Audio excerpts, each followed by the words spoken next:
Hello everyone.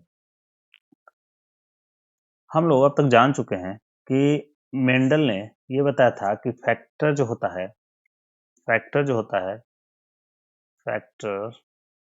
ये होता है जो क्या होता है, कैरेक्टर के लिए रिस्पॉन्सिबल होता है। कैरेक्टर कैरेक्टर के लिए रिस्पॉन्सिबल होता है। और आज हम लोग इसी फैक्टर को किस नाम से जानते हैं? जीन के नाम से जानते हैं, है ना, जीन के नाम से जानते हैं। मेंडल ने यही बोला कि ये जो जीन होता है ऑर्गेनिज्म के हर सेल के अंदर पाया जाएगा। ऑर्गेनिज्म के हर सेल के अंदर पाया जाएगा, हर सेल के अंदर, ईच सेल के अंदर। और ये गैमीट के माध्यम से एक जनरेशन से, फर्स्ट जनरेशन से नेक्स्ट जनरेशन में अगले जनरेशन में ये ट्रांसफर होता रहता है। यानी कि फर्स्ट जनरेशन से सेकेंड जनरेशन में ट्रांसफर करने का काम कौन करेगा? गैमीट, जीन करेगा कैरेक्टर को। इसलिए जीन को हम लोग फिजिकल बेसिस ऑफ हेरिडिटी ही बोलते हैं। फिजिकल बेसिस ऑफ हेरिडिटी भी बोलते हैं, हेरिडिटी भी बोला जाता है। लेकिन एक बात और यहाँ ध्यान रखना कि ये जीन पाया कहाँ जाता है। बाद में यह है कि जीन पाया जाता है किसके ऊपर? क्रोमोजोम के ऊपर पाया जाता है। आज हम लोग जानते हैं कि जीन किसके ऊपर पाया जाता है? क्रोमोजोम के ऊपर पाया जाता है। यानी कि जीन जो है क्रोमोजोम का पार्ट है, पार्ट ऑफ क्रोमोजोम का पार्ट है।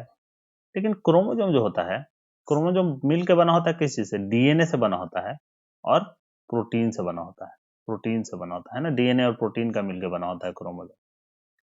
तो जीन एक्चुअली में किसका पार्ट होता है? जीन एक्चुअली में डीएनए का सेगमेंट होता है। डीएनए का फंक्शनल सेगमेंट होता है ना, फंक्शनल सेगमेंट होता है, जिसको हम लोग किस नाम से जानते हैं? सिस्ट्रॉन के नाम से जानते हैं। जैसे कि देखो, अगर मान लो ये एक डीएनए है ना, डीएनए के कुछ पार्ट जो होते हैं ना, ये फंक्शनल होते हैं। और कुछ पार्ट जो होते हैं, मान लो ये है नॉन फंक्शनल। तो ये फंक्शनल पार्ट जो है, इसी को हम लोग क्या बोलते हैं? ये क्या करता है? एमआरएनए का फॉर्मेशन करता है। और इसी एमआरएनए से क्या होता है? प्रोटीन का फॉर्मेशन। इसलिए डीएनए को क्या बोला जाता है? डीएनए को हम लोग क्या बोलते हैं? केमिकल बेसिस ऑफ इनहेरिटेंस या हेरिडिटी भी बोला जाता है। ये समझ में? अब जैसे देखो, एक टर्म है एलीलोमॉर्फ,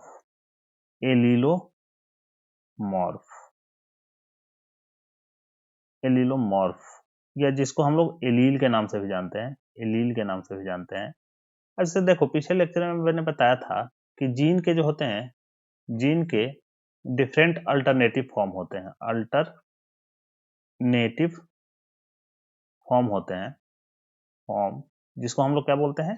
एलील बोलते हैं। अब इस एलील का फॉर्मेशन कैसे होता है?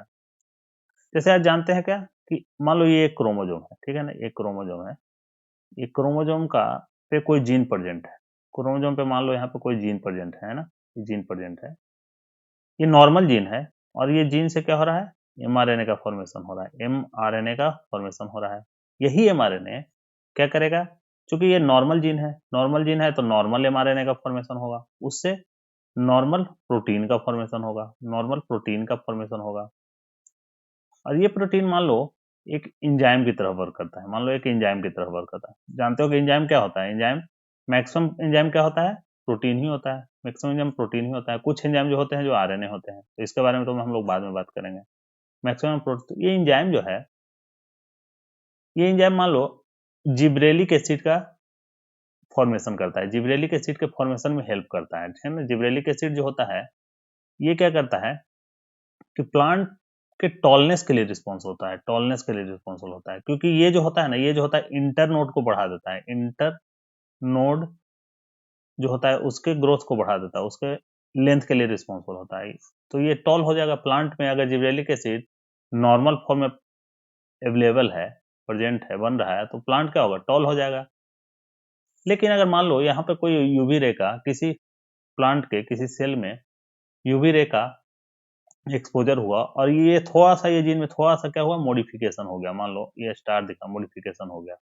अब इससे जो एमआरएनए बनेगा, तो ये भी थोड़ा मॉडिफाई होगा, इससे थोड़ा सा चेंज आ जाएगा, जिसके कारण इस प्रोटीन में भी थोड़ा सा चेंज आ जाएगा, ये प्रोटीन भी होगा थोड़ा सा इससे जैसा नहीं रहेगा, एबनॉर्मल हो जाएगा। तो ये प्रोटीन जो इंजाइम बनाएगा, तो इंजाइम या तो नॉन फंक्शनल हो जाएगा, दो ही काम हो सकता है, या तो नॉन फंक्शनल हो जाएगा, नॉन फंक्शनल हो जाए, या फिर क्या हो जाएगा, इसकी एफिशिएंसी जो होती है, एफिशिएंसी जो होगी वो क्या होगी, डिक्रीज हो जाएगी। तो इस केस में क्या होगा, दोनों केस में या तो जिब्रेलिक एसिड बनना ही बंद हो जाए, या फिर जिब्रेलिक एसिड का फॉर्मेशन डिक्रीज हो जाएगा, जिसके कारण क्या होगा, प्लांट ड्वार्फ हो जाएगा, जिसका कारण प्लांट ड्वार्फ हो जाएगा। तो ये एक जीन था जो कि हाइट को कंट्रोल कर रहा था। अब देखो इसके दो अल्टरनेटिव फॉर्म बन गए। एक अल्टरनेटिव यानी कि अगर हाइट को, तो जो ये जो बना जीन नॉर्मल फॉर्म में बना रहा था, मान लो उसको मैंने कैपिटल टी से रिप्रेजेंट कर दिया, और जो एबनॉर्मल फॉर्म ऑफ जीन बना उसको मैंने स्मॉल टी से रिप्रेजेंट कर दिया। अब कुछ प्लांट में क्या हो गया, कैपिटल टी वाले रहेंगे, कुछ प्लांट में क्या हो गया, स्मॉल टी वाले रहेंगे, है ना। तो इन दोनों के बीच में जब क्रॉस होगा तो कैपिटल टी और स्मॉल टी इस टाइप के बन जाएंगे। तो यही जो डिफरेंट फॉर्म बना एलील का, जीन का, इसी को हम लोग क्या बोलते हैं, एलील, है ना, इसी को हम लोग क्या बोलते हैं, एलील बोलते हैं। इतनी बात समझ में आ गई, और कैसे ये फॉर्म हो रहा है ये भी बात समझ में आ गई। चलो, जीन और एलील में डिफरेंस आपको पता चल गया। अब चलो मैं बात करता हूं एक मोनोहाइब्रिड क्रॉस की।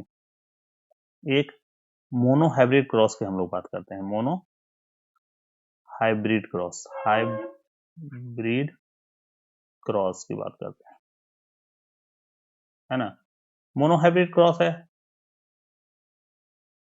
जो मेंडल ने किया था, वही मैं कर रहा हूं। मान लो यहाँ पर मैं कैरेक्टर एक ले रहा हूं, कैरेक्टर क्या ले रहे हैं हम लोग यहाँ पर, कैरेक्टर जो ले रहे हैं, ये कैरेक्टर है हाइट। क्या है, हाइट, हाइट कैरेक्टर है, ठीक है ना। तो मान लो पेरेंट जो मैंने लिया, एक पेरेंट लिया, पेरेंट जो है एक टॉल पेरेंट है और एक ड्वार्फ है। अब तक हम लोग जान चुके हैं कि टॉल को हम लोग कैपिटल टी से रिप्रेजेंट कर रहे हैं, और ड्वार्फ को स्मॉल टी से रिप्रेजेंट कर रहे हैं, ठीक है ना। मान लो ये फीमेल है और ये मेल है, ठीक है। अब इसके बीच में मैंने क्या कराया, क्रॉसिंग करवाया। क्रॉसिंग जब करवाते हैं तो वही सारा प्रोसेस यहाँ पर फॉलो करेंगे, क्या, ये मैस्कुलेशन वाला जो प्रोसेस होता है, मैस्कुलेशन, बैगिंग, है ना, बैगिंग, ये करेंगे, डी बैगिंग, करेंगे, डी बैगिंग, उसके बाद क्या करेंगे, डस्टिंग, भी करेंगे यहाँ पे, उसके बाद क्या करेंगे, रीबैगिंग। ये सारा प्रोसेस हम लोग यहाँ पे फॉलो करेंगे, ये सारे मैंने पिछले लेक्चर में बता दिए हैं, ये है। अब इससे जो गैमीट बनेगा वो कौन सा गैमीट बनेगा, टी टाइप का गैमीट बनेगा इस तरह से, ये जो गैमीट बना इसका, और इसका कैसा बनेगा गैमीट, इसका गैमीट स्मॉल टी टाइप का गैमीट बनेगा, ये स्मॉल टी टाइप का बनेगा। इसके बीच में जब फर्टिलाइजेशन होगा तो कैसा बनेगा, कैपिटल टी स्मॉल टी, ये आपका जाइगोट बनेगा, यानी F1 जनरेशन बनेगा, ये capital T small T type का। कैसा होगा, ये टॉल होगा, ऑब्वियस सी बात है, टॉल होगा।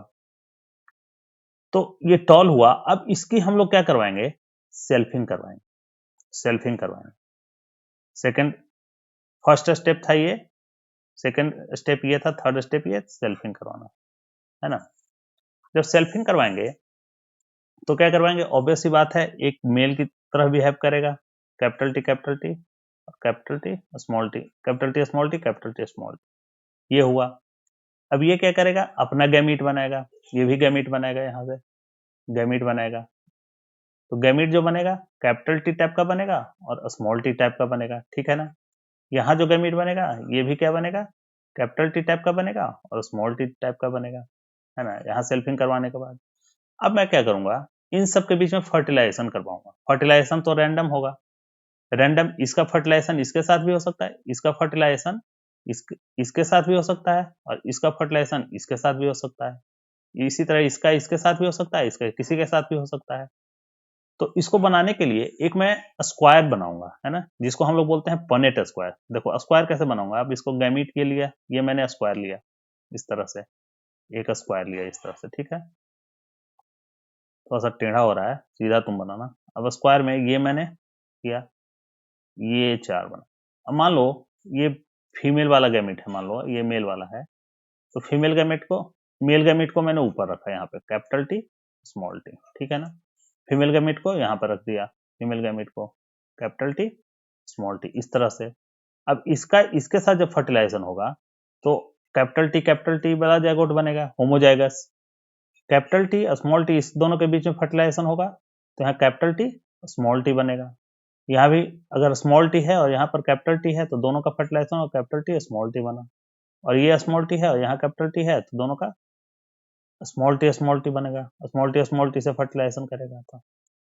तो यहाँ पर फिनोटाइप क्या होगा, मान लो ये 3 वेराइटी बने ना, जो फोर ऑफ स्प्रिंग बने, 1 2 3 एंड 4, तो कैपिटल टी बना और कैपिटल टी स्मॉल टी बना और स्मॉल टी बना, ये बना।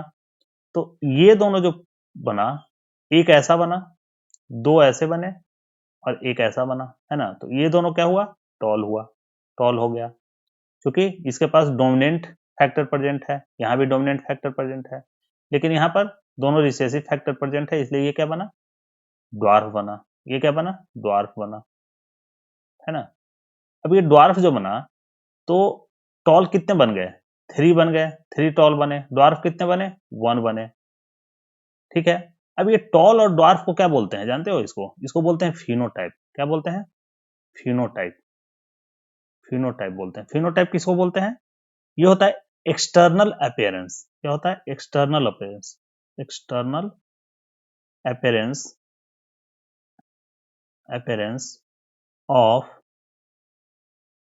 ऑर्गेनिज्म, ऑर्गेनिज्म इसको। अब यहां पर देखो, 4 जो 3 बने आउट ऑफ 4 वो क्या है, टॉल, और 1 आउट ऑफ 4 बने ड्वार्फ। तो यहाँ पर फिनोटिपिक रेशियो की अगर बात की जाएगी, फिनोटिपिक रेशियो की अगर बात की जाएगी, एक मिनट पीआर से मैं लिख देता हूँ, फिनोटिपिक रेशियो की बात की जाए तो कितना होगा, 3:1 का रेशियो होगा। 3/4 1/4, जो क्या हुआ 3:1/4, यहाँ पर क्या हुआ 3:1 का रेशियो होगा मोनोहाइब्रिड में। लेकिन यहाँ पर जीनोटिपिक रेशियो की बात किया, जीनोटाइप किसे बोलते हैं, जीनोटाइप किसे बोलते हैं, मैं यहीं पर लिख दूं, चलो मैं यहाँ पर लिख रहा हूँ, यहाँ देखो जीनोटाइप की मैं बात करूं तो जीनोटाइप किसे बोलते हैं, जीनोटाइप बोला जाता है जो होता है जेनेटिक कॉन्स्टिट्यूएंट को, जेनेटिक कॉन्स्टिट्यूएंट्स,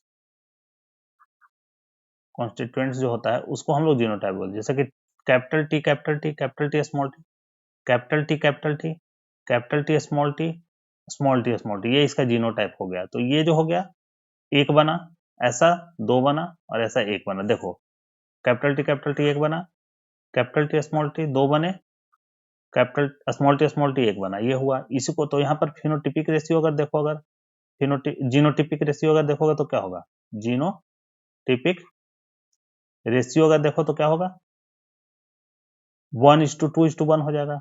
1/4, 4 में से 1 कैपिटल टी बना, यहां पर लिख देता हूं 1:2:1 बना, ये बना। 1 कैसा बना, कैपिटल टी। 2 कैसे बने, कैपिटल टी स्मॉल टी। 1 कैसा वाला, स्मॉल टी। तो ये क्या हो गया, जीनोटिपिक रेशियो हो गया, है ना।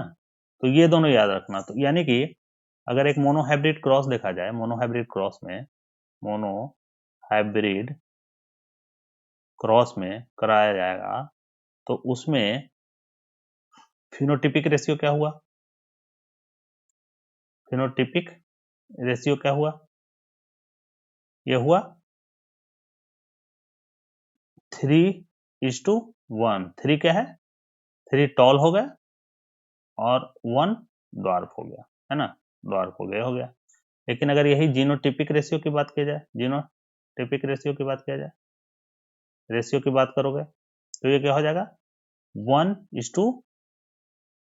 2:1 हो जाएगा। तो ये तो रट लो एकदम, ये काम आएगा आगे।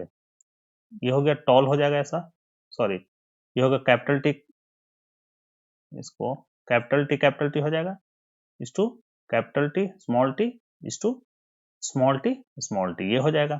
ये जीनोटिपिक रेशियो। तो ये मोनोहाइब्रिड क्रॉस का, ये इसको याद रखना। अब देखो डायहाइब्रिड क्रॉस और मोनो, एक पनेट स्क्वायर जो बताया ये क्या होता है? पनेट स्क्वायर का एक डेफिनेशन हो, पनेट स्क्वायर ये क्या होता है? ये होता है ग्राफिकल रिप्रेजेंटेशन है। ग्राफिक, ये जो स्क्वायर बनाया ना, ये स्क्वायर जो बनाया इसी को बोलते हैं पनेट स्क्वायर। ये क्या है? ग्राफिकल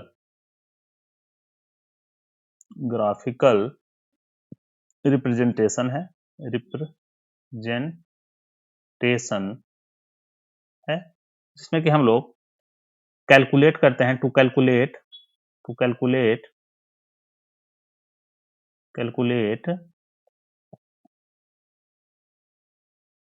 पॉसिबल जीनोटाइप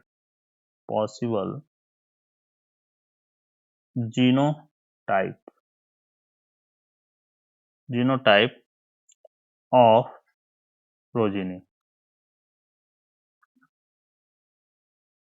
प्रोजेनी है ना, इन अक्रॉस, किसी क्रॉस में पॉसिबल जीनोटाइप, ये प्रोबेबिलिटी फाइंड आउट करता है पॉसिबल जीनोटाइप क्या होगा प्रोजेनी का। ये फाइंड आउट करने के लिए पनेट स्क्वायर को हम लोग यूज करते हैं। ये दिया गया था किसने? पनेट के द्वारा दिया था, साइंटिस्ट जो थे ना, पनेट नाम ही था, इनके द्वारा दिया गया था। तो ये भी एक पॉइंट है, इसको ध्यान में रखना। बाकी अब अगले लेक्चर में मैं डायहाइब्रिड क्रॉस बताऊंगा, ठीक है ना, उसके बाद हम लोग प्रिंसिपल की बात करेंगे। ठीक है, चलो थैंक यू।